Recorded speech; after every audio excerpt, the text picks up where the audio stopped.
As you can see, they have a lot of pins here. So, would you mind showing us these pins and telling us what they were used for? And all of these have already been, all of the pools are all cleaned out.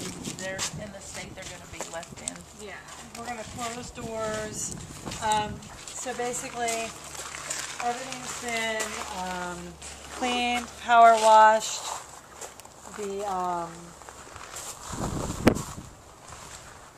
doors have all been done. We make sure everything can still lock and whatnot, and we're pretty much leaving it that it could be very quickly ready to go.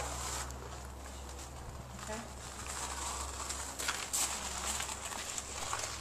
And if you look, so these were to house smaller birds such as terns, gulls. What else did we have in here? We had herons over there, and then our pelicans were in an area like this.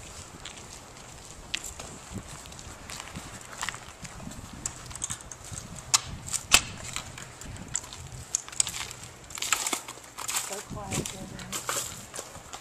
So the pelicans were housed in larger pools, larger aviaries, so they could actually fly. And this is them empty. And So, if we needed to start filling these up quickly, what would I do?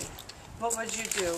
Call the city of Hammond? Not that I would bring the birds straight out here, because I wouldn't. Right. The birds would go into the inside warehouse. They wouldn't come straight out here. But However, it does take time to fill these pools. You would call the city of Hammond, get them to turn the water on, make sure all the air is out of the lines by opening every bib, or a couple of the faraway bibs to let the air get out of the line. We have some hoses in the bird warehouse as well as in Joe's warehouse. We would hook the hoses up to the hose bibs, get them right back in, and start filling pools. And you just ran those right straight through the Yep. lattice work. Yep. And then we use bungee cords, small bungee cords to secure them. That way they didn't fall out of the pool onto the ground and flood the ground. And we just start filling pools.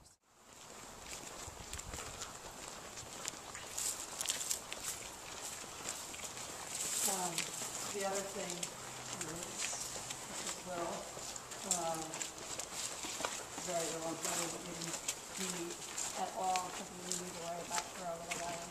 That's where we had the sink hooked up, that you just literally put the drain in there and it goes right to the source. That way you could have a sink out here with a hose to hose out dishes and stuff. So that's where it was. And if you ask me in 6 months what that's there for, Yeah, where is the sink? It's inside the other building? Yep. And that big 18-wheeler thing, that tractor you see back there is full of frozen fish. We're looking to donate all that fish because although everything here is staying in place, that fish won't last that long. So I'm looking to hopefully get it donated to a local zoo that's been helping us with some of the animals that were not releasable. I'm actually having Joe Clausen write a letter to one of the liaisons to see if we can't have all of that given to the zoo where the white pelicans and this reddish egret just went.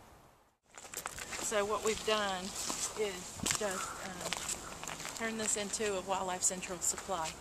Not just for birds, but I'm going to be bringing all of the marine mammal and sea turtle resources here as well. Although they're all wanting to have everything donated. There are things that I want us to have, things that were hard for us to get, like some of the specially made nets. Sure, sure.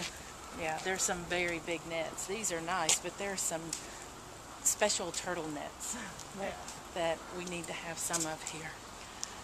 So I don't want to walk too far in here because, as you see, it's a bit of a safety hazard in here for those of us who, like myself and you, who don't walk in here every day. But this is where we have everything we could possibly need to start a wildlife response back up again.